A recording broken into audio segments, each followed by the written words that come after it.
Hello, my name is Lewis and welcome to Gathering the Magic. Today we're looking at the 10 best Sultai commanders in MTG. Starting off the list we have Arkelos, Lagoon Mystic. From Commander Legends, this 2/4 Turtle Shaman says as long as it's tapped, permanents enter the battlefield tapped, and as long as it's untapped, permanents enter the battlefield untapped. These decks are all about tapping and untapping, loading the deck with all of those cards to give you free will to tap and untap cards to your pleasure. Plenty of those Arkelos decks can also cram in plenty of those cards with that inspired mechanic. Get plenty of ways to gain value from when your permanents untap and you'll be in a strong state to control the board and the game. You can also fit in those extra cards that'll enter tapped because thanks to Arkelos they will actually enter untapped. Even better if you're throwing in plenty of those ninjas. Finally, another popular way to go is to cram those decks with vehicles. Not only can you crew Arkelos to then make everything ETB tap for your opponents, but they're also not creatures, so they will be spared if your opponents whack out the dreaded board wipes. A great commander who will turn an Arkelos into an Arke win. I think you should leave. Before we get on to number 9, make sure to smash that like button and subscribe down below for all things MTG. Subscribing is completely free to do and it helps our channel grow and grow. We've also just started a channel membership, so why not become a prickly pal today? You love to see it. For the next best Sultai commander we have the Mimeoplasm. Originally from Commander 2011, this ooze says as it ETBs, you may exile 2 creature cards from graveyards. If you do, it ETBs as a copy of one of those cards with a number of additional +1/+1 counters on it equal to the power of the other card. There's plenty of ways to go with this. We could go ooze tribal, beef up all of the oozes and slime over your opponents for the win. We can also focus on that mill, get cards in everyone's graveyards. The Mimeoplasm says to exile cards from graveyards, so that isn't limited to just your own. Mill everyone and hopefully get some deadly and powerful creatures to copy for our opponents. This is a deck that loves the graveyard, so if we didn't want to go mill crazy, we can just focus on our own graveyard, having plenty of recursion, cards that love other cards being in the graveyard, including those big bad creatures that get stronger when those creatures are in the graveyard, to help get us the win. A very powerful and messy commander, and one that has one of the best secret layer arts out there. I love that Prime Slime art treatment. Next up on the list we have Attribution, the Ever Playful. From the C20 Precon, this 6/6 Nightmare Beast with Mutate and Trample says whenever it deals combat damage to a player, return target creature card with Mutate from your graveyard to your hand. You bet this deck revolves entirely around that Mutate, and thanks to the abundance from Ikoria and the C20 Precon, we can go Mutate heavy. These decks on average tend to go really creature heavy, so your bet will be packing in every Mutate card that falls under those Sultai colours. To gain the most out of Attribution, we really need that combat damage to go through, so that means making it unblockable, finding ways to make it hard to deal with, or just making it tramply so that some of that damage goes through. The only downside to Mutate is that if your mutated stack of creatures die, they all die. So packing in a good mix of protection and recursion is key to either keep Attribution on the field or plenty of ways to bring your pieces back. Next up on the list we have Sadisi, Brood Tyrant. From Khans of Tarkir, this 3/3 Naga Shaman says whenever it ETBs or attacks, put the top 3 cards of your library into your graveyard. Whenever 1 or more cards are put into a graveyard from your library, put a 2/2 zombie creature token onto the field. These Sadisi decks all revolve around that milling. We're milling our library to the max. The more we mill, the more we start to build a big wide zombie army. If we're wanting to pump up those zombies, we can lean into zombie tribal. There are an abundance of zombie loving cards to boost up those zombies, make them big and strong, and wipe out our opponents with an army of the undead. We don't want to accidentally mill ourselves to death though, so having those cards like Elixir of Immortality will always come in clutch.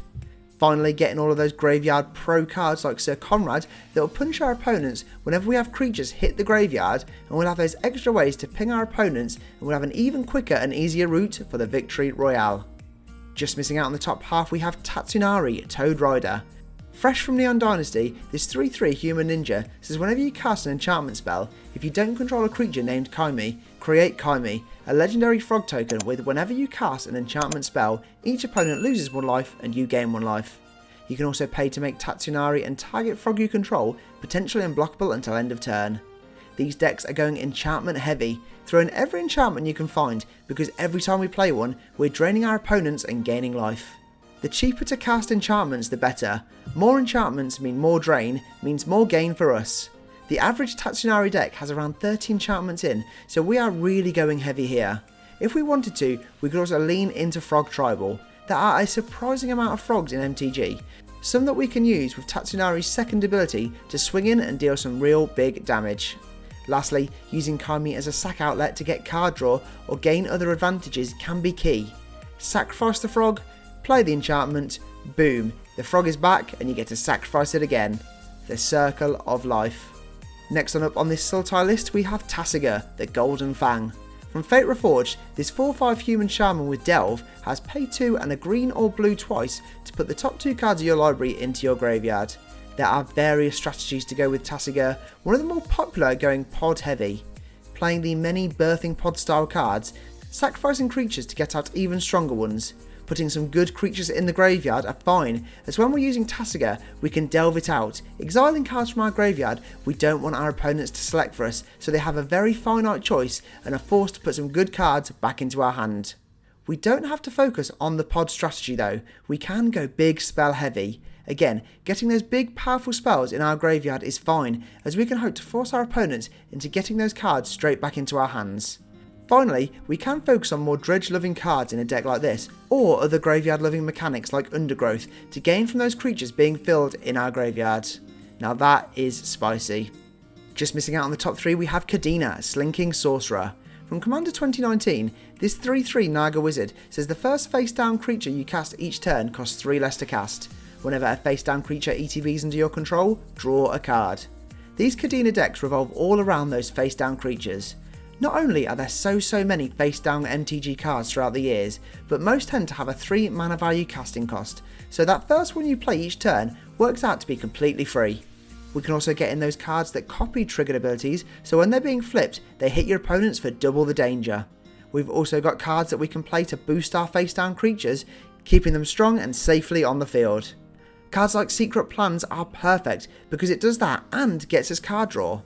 Finally, cards that allow us to manifest are crucial too, especially if Kadena isn't on the field. Get all those cheap ways to get those cards face down and soon we'll be flipping those cards over, drawing cards from that and outvaluing our opponents and getting the win. Taking the bronze medal spot we have Zaxara the Exemplary. From that C20 set, this 2/3 Nightmare Hydra with Death Touch allows you to tap for 2 mana of any one colour. And whenever you cast a spell with X in its mana cost, create a 0/0 Hydra creature token, then put X 1/1 counters on it. These decks revolve entirely around those X spells. We're throwing in every card we can find with those X spells in. It doesn't just have to be creatures too, so we're getting in every sorcery, enchantment and everything else we can find with an X in its casting cost. If we really wanted to synergise the deck, you could lean into Hydra Tribal. Not only will all of those Hydras naturally boost each other and synergise well, but most Hydra cards tend to have an X casting cost, so you get double the bonus when we're building a Zaxara deck. Finally, these decks have an abundance of potentially dirty combos, like Zaxara and Freed from the Real, for potentially unlimited mana. Enchant Freed from the Real onto Zaxara, activate Zaxara for 2 coloured mana, activate Freed from the Real to untap Zaxara, go again and again until you have all the mana, play through your deck and send your opponents home unhappy. Runner up on this Sultai list is Yarrow the Desecrated. From the core 2020 set, this 3/5 elemental horror with Death Touch and Lifelink says if a permanent ETBing causes a triggered ability of a permanent you control to trigger, that ability triggers an additional time. For Yarrow we want to ramp to the max, get out Yarrow straight away so we can get it on the field and start those double triggers. Have creatures that will trigger twice to get you out even more lands, cards that will ETB creating you a big army, and even cards that will ETB and steal your opponent's creatures.